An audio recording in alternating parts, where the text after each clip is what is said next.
जाता है। ऐ हुसैन तुम अब भी यजीद की बयात कर लो, तुम्हें तारीख में ये कहीं नहीं मिलेगा कि हुसैन ने जवाब नहीं दिया था, मगर मेरे हुसैन ने भी उसे ललकारा। अरे तू शाम का नामी गरामी पहलवान है तो क्या हुआ, तुझे क्या मालूम नहीं तेरे सामने कौन खड़ा है? हैदर कर्रार का बेटा है, नबी के नवासा हुसैन मैदान करबला में खड़ा है। इमाम आली मकाम की रगों में हैदर कर्रार का खून गर्दिश कर रहा है, मेरे हुसैन की रगों में हजरत खातून जन्नत का खून गर्दिश कर रहा है। मेरे हुसैन ने उसे ललकारा। अरे कहा नादान, तू क्या समझता है तेरे सामने कोई बुज़दिल खड़ा है? अरे मुकाबले में तो आ, फिर पता चलेगा ताकतवर कौन है और कमजोर कौन है। मैं उस हैदर कर्रार का बेटा हूँ जिसके बाप की तलवार जब चलती तो आवाज आती थी, शाहे मर्दा शेरे यज़दा कुव्वते परवरदिगार, ला फता इल्ला अली ला सैफा इल्ला जुल्फिकार। ऐसे अली का मैं बेटा हूँ। हुसैन ने जवाब दिया था, फिर सब्र कहाँ नजर आ रहा? हम लोग अगर यही सब्र समझते हैं तो फिर ये सब्र कहाँ है? मेरे हुसैन ने जवाब दिया उसको, कहा हुसैन मैं बड़ा मशहूर पहलवान हूँ, कहा मुकाबले में तो आओ। जब वो तमीम इब्ने कहतबा मेरे हुसैन के मुकाबले में आया, हुसैन पर हमला किया, हुसैन ने उसके वार को रोका और हुसैन ने ऐसा हमला किया कि उसके जिस्म के दो टुकड़े हो गए और हुसैन ने उसे वहां पहुंचा दिया जहां उसे पहुंचना था। ये एक पहलवान था। तारीख में दूसरे पहलवान का नाम यजीद अब्तही बताया जाता है। ये बड़ा मशहूर पहलवान था। ये मैदान से निकल के आया, कहा हुसैन वो तो सिर्फ मुल्क शाम का पहलवान था, लेकिन मैं मुल्क शाम और इराक दोनों का बड़ा नामी गरामी पहलवान हूँ। पहाड़ जब मैं चलता हूँ जमीन कांप जाती है, मेरी बहादुरी सुनकर लोग डरने लगते हैं। हुसैन खामोश नहीं थे, फिर इधर से ललकारा हुसैन ने, अरे नादान तू क्या समझता है तेरे मुकाबले में कोई बुज़दिल का बेटा है, हैदर कर्रार का शेर है, मुकाबले में तो आ। वो भी इमाम अली मकाम से मुकाबला किया, हुसैन पे हमला किया, हुसैन ने उसके वार को रोका और ऐसा हमला किया कि उसे एक ही वार में वासिले जहन्नम कर दिया, उसे भी कैफरे किरदार तक पहुंचा दिया। आप फिर बताए कहां हुसैन ने यहाँ सब्र किया? वो सब्र तो नजर नहीं आ रहा है, लेकिन सब्र किया मेरे हुसैन ने, सब्र किया हुसैन। सब्र इस्तकलाल के पहाड़ बने रहे। ऐसे मकाम पर मेरे हुसैन फाइज थे कि जहां पे लोग जाने के बाद फिसल जाते हैं। एक तीसरे पहलवान का भी नाम आता है, उसे बद्र बिन सुहेल यमनी कहते हैं। वो निकला वहां से, यजीदियों में हलचल मच गई। देखा हुसैन ने दोनों को मार दिया है, कहा अब मुकाबले के लिए कौन जाएगा? इधर उधर सारे लोग देख रहे हैं, मगर एक पहलवान निकला जिसे तारीख में बद्र बिन सुहेल यमनी कहते हैं। वो मैदान में आया, कहा हुसैन तुमने इसे मारा है, ये मुल्क शाम और इराक का पहलवान था। वो मुल्क शाम का था, मगर ना मैं इराक का हूँ ना शाम का हूँ, मैं यमन का हूँ। यमन की ताकत बहुत मारूफ और मशहूर है। हुसैन तुम मेरे मुकाबले में आए हो, अब भी वक्त है तुम यजीद की बयात कर लो, तुम्हें जिंदगी मिल जाएगी। इमाम अली मकाम ने कहा सुन, तू मुझे ललकार रहा है, इधर जो तेरे मुकाबले में है ये नबी का नवासा है, ये हसन का भाई है, ये खातून जन्नत का बेटा है, ये हैदर कर्रार का लख्ते जिगर है, तो इसके मुकाबले में आ तो सही। वो बद्र बिन सुहेल यमनी भी इमाम अली मकाम के मुकाबले में आया था, इमाम हुसैन पे हमला किया था, मगर हुसैन ने उसके वार को रोका और ऐसा हमला किया कि मेरे हुसैन ने उसे भी कैफरे किरदार तक पहुंचा दिया। फिर कहां का इमाम ने सब्र किया, मगर सब्र किया हुसैन ने, ऐसा सब्र किया कि लोग कहते हैं सब्र का नाम जिंदगी, जुल्म का नाम मौत है। मिट गए तुम यजीदियों, जिंदा मेरा हुसैन है। हुसैन ने सब्र किया, मगर यहां एक नहीं, हुसैन ने 3-3 पहलवानों को मारा। यजीदियों में हलचल मच गई कि हुसैन से तन्हा तन्हा जंग नहीं जीती जा सकती, हुसैन को तन्हा नहीं हराया जा सकता। इज्तिमाई तौर पे हमला करो, हुसैन पे एक बारगी हमला करो, मगर आपको तारीख में कहीं नहीं मिलेगा जब हुसैन पे एक बारगी हमला किया, इज्तिमाई तौर पर हमला किया गया तो मेरा हुसैन खामोश था, बल्कि मेरे हुसैन ने जब अपनी तलवार चलाई है, अगर मैमना की तरफ रुख किया है तो इधर के यजीदियों में हलचल पैदा हो गई है, अगर मैसरा की तरफ हमला किया है तो इधर भी यजीदियों में हलचल मच गई है। हुसैन की तलवार चलती रही, इमाम अली मकाम यजीदियों को मारते रहे और इमाम हुसैन ने एक के बाद एक को वासिले जहन्नम पहुंचाते रहे। इमाम हुसैन की तलवार चलती रही, यजीदियों को मार के गिराया है हुसैन ने करबला में, मगर जब हुसैन पे एक बार की हमला किया गया तो इमाम अली मकाम रज़ी अल्लाह ताला अन्हु उनकी जद में आ गए थे। इमाम हुसैन तो शहीद कर दिए गए, मगर रब तबारक व तआला ने उन्हें जिंदा कर दिया है। इमाम हुसैन को खुदा के कुरान ने ऐसा जिंदा कर दिया है कि पूरी दुनिया ये कह रही है कत्ले हुसैन असल में मर्गे यजीद है, इस्लाम जिंदा होता है हर करबला के बाद। मगर यहाँ सब्र तो देखो हुसैन का कौन सा सब्र था। अगर सब्र जानना है हुसैन ने कौन सा सब्र किया तो आओ रसूल पाक की बारगाह में, मेरे मुस्तफा के फरमान से समझो। रसूल पाक सल्लल्लाहु अलैहि वसल्लम फरमाते हैं, ला ततमन्नौ लिका अदुव्विकुम, तुम दुश्मनों से मुलाकात की तमन्ना ना करो, तुम दुश्मनों से मुठभेड़ की तमन्ना ना करो, तुम दुश्मनों से दो दो हाथ करने का हौसला पहले मत किया करो।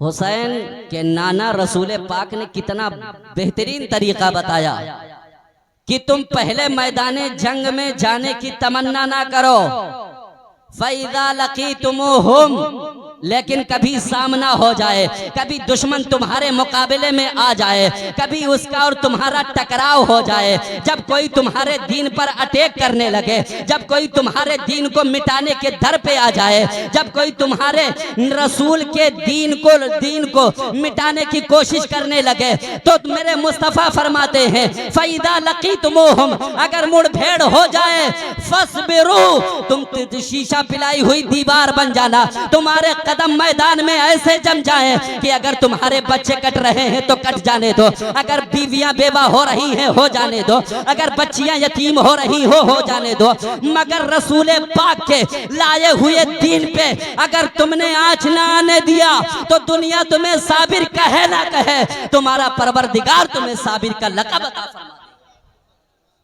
ये सब्र था करबला में। अगर ये सब्र सारे लोगों के अंदर आ जाए तो यजीदियत दम तोड़ देगी, यजीदियत मर जाएगी। ऐसा सब्र मेरे हुसैन ने मैदान करबला में किया है।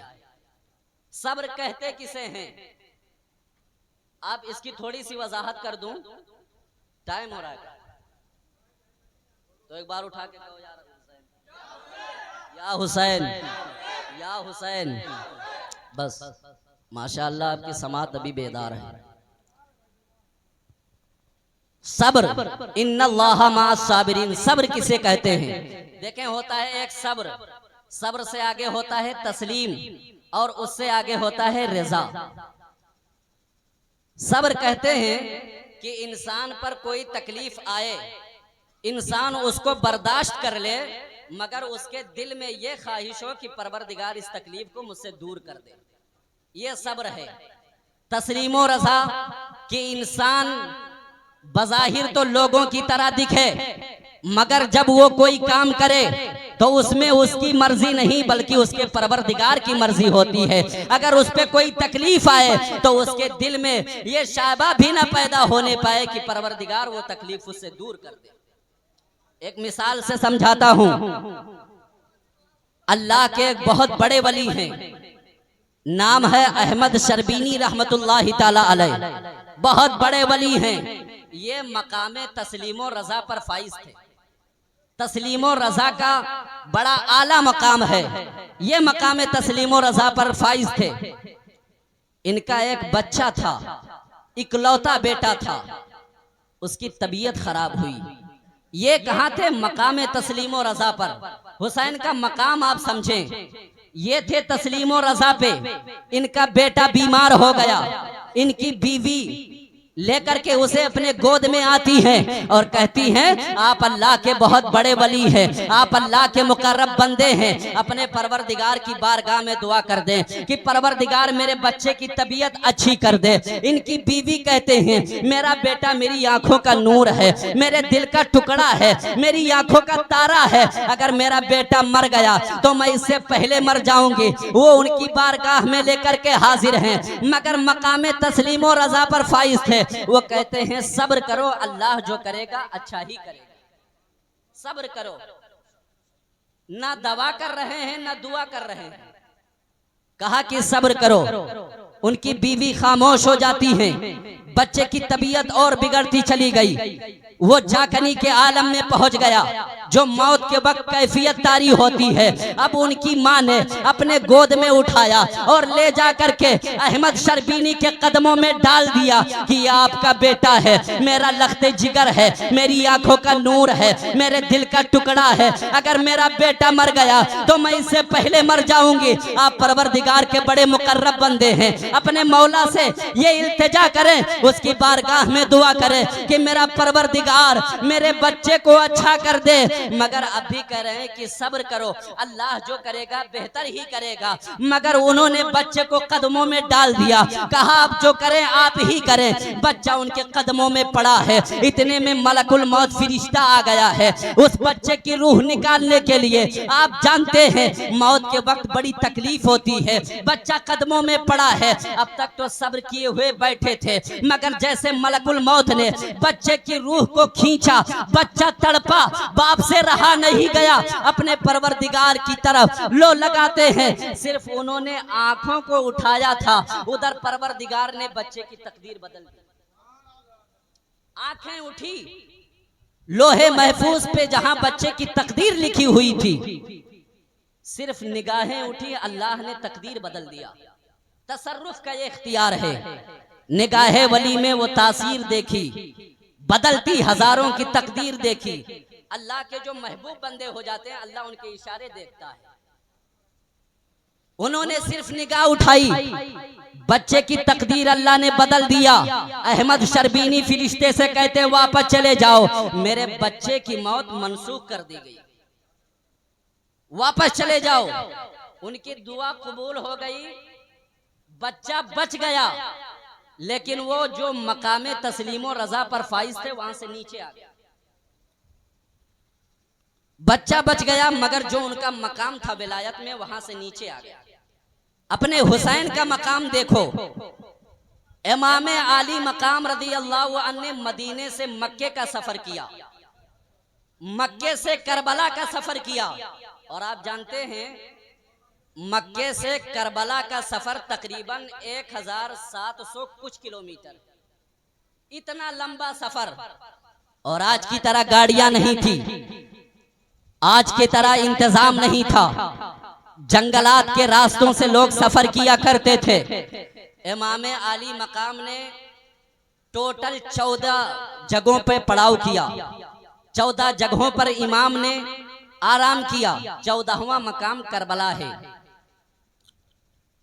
अल्लाह के एक और वली हैं, मैं दूसरी बात नहीं कर रहा, मैं बताना ये चाह रहा हूं कि हुसैन का मकाम क्या था। इस मकाम पर पहुंचकर बड़े बड़े लोग फिसल जाते हैं, वहां रुक नहीं पाते हैं। नाम है गौस मोहम्मद ग्वालियरी रहमतुल्लाह अलैह। ग्वालियर से इन्हें निकाल दिया गया।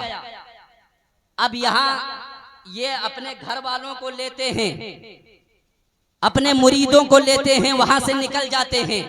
रास्ते में डाकुओं ने समझा ये पीर साहब हैं, इन्हें लूट लिया जाए, बड़ा पैसा मिलेगा। डाकुओं ने हमला किया, उनके मुरीदों को मार दिया, मगर वो अभी सब्र करते रहे। मगर उनकी सवारी पर उनकी एक नवासी बैठी हुई थी, एक नवासी बैठी थी, उसके कान में सोने की बालियां थी। डाकुओं ने उन लोगों को मारा, मगर जब डाकू नवासी की तरफ बढ़े, नवासी के कान से उन्होंने बालियां खींच ली। जब बालियां खींची, नवासी के कान से खून बह निकले। जब ये देखते हैं कि मेरी नवासी के खून से कान बह निकले, अभी तक तो उन्होंने परवरदिगार की बारगाह में कोई शिकवा नहीं किया था, मगर जैसे नवासी तड़पी, नवासी दर्द से कराह उठी, जैसे इनके हाथ में एक छुरी थी या छड़ी थी, एक छुरी या छड़ी, उन्होंने बेख्तियार हवा में घुमाया और जैसा घुमाया सारे डाकू का सर कलम हो गया। मगर ये विलायत में जिस मकाम पर थे नीचे कर दिए गए, वो मकाम नहीं रहा। अब आप देखें, इमाम आली मकाम मैदान करबला में इमाम हुसैन ने अपना सब कुछ लुटा दिया। इमाम हुसैन पे अपनी जान कुर्बान करने वालों ने जान कुर्बान किया। इमाम हुसैन के रफ़का शहीद किए गए। इमाम हुसैन ने अपने भाइयों की कुर्बानी दी। हुसैन के 5 भाई मैदान करबला में शहीद किए गए। हुसैन ने अपने बड़े भाई इमाम हसन के बेटे मैदान करबला में शहीद किए गए। वो लोग, इमाम हसन के 4 बेटे थे, एक का नाम अब्दुल्ला था, दूसरे का उमर था, तीसरे का कासिम था, इस तरीके से, और चौथे का अबू बकर था। इन लोगों ने अपनी जान की कुर्बानी दी। सबको मेरा हुसैन मैदान करबला में जाता है, खीमे तक लेकर के आता है, मगर हुसैन के पाए इस्तकलाल में जुम्बिश तक ना आई। इमाम अली मकाम मैदान करबला में सबको उठाते रहे, भाइयों की लाश को उठाया, भतीजों की लाश को उठाया। इमाम अली मकाम का भाई शहीद कर दिया गया, हजरत हुसैन के भाई हसन के बेटों को शहीद कर दिया गया। अब बारी आई थी भांजों की, हजरत अब्दुल्ला इब्ने जाफर तैयार के 2 बेटे औनो मोहम्मद, हजरत ज़ैनब के बेटे थे, उनकी भी कुर्बानी दी गई मैदान करबला में। कुर्बानी क्यों दी गई?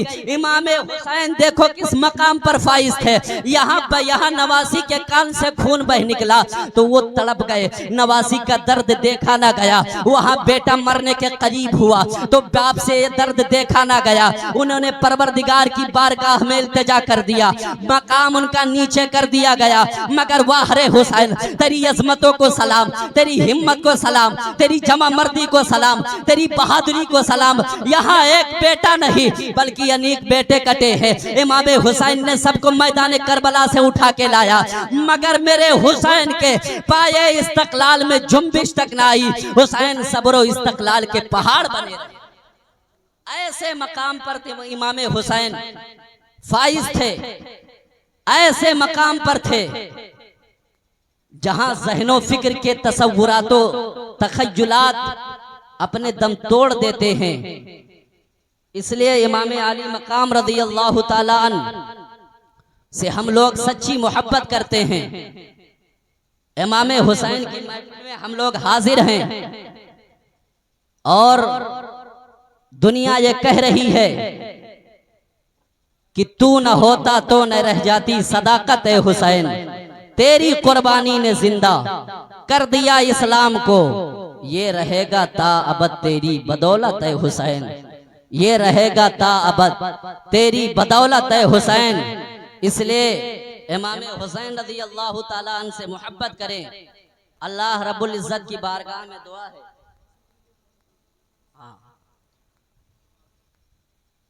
जनाब मरहूम नाजिम